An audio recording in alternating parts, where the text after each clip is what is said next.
پاکستان سے معافی مانگ لی۔ لاہور ہائی کورٹ نے بھارتی فلم فینٹم کی پاکستان میں نمائش پر پابندی عائد کر دی۔ دوسری طرف فینٹم فلم کے ڈائریکٹر کبیر خان نے کہا ہے کہ ہندوستان میں زندہ رہنے کے لیے ہمیں اپنے آپ کو محب وطن ثابت کرنا ضروری تھا، اسی لیے رو کے کہنے پر یہ فلم بنائی۔ حافظ سعید ایک انسان دوست شخص ہیں اور دکھی انسانیت کی خدمت کرتے ہیں۔ پاکستان خود دہشت گردی کا شکار ہے، اسی لیے ہم شرمندہ ہیں اور پاکستان سے معافی مانگتے ہیں۔ اصل دہشت گرد مودی ہے جس نے ہزاروں مسلمانوں کو زندہ جلایا۔ سمجھوتہ ایکسپریس اور پاکستان میں کئی دہشت گردی کے واقعات میں رو ملوث ہے۔ بھارت کی کسی ماں نے ایسا بیٹا نہیں جنا جو پاکستان میں گھس کر حملہ کرنے کی سوچ بھی سکے۔ یہ جرأت صرف پاکستان کے شیروں کی ہے اور وہی یہ کام کر سکتے ہیں۔ ایک نہ ایک دن ضرور لال قلعے پر بھی پاکستان کا جھنڈا لہرایا جائے گا۔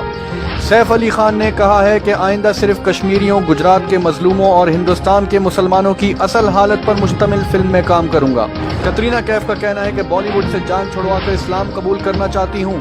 اسلام امن کا دین ہے اور اپنی بقیہ زندگی عزت کے ساتھ پاکستان میں گزارنا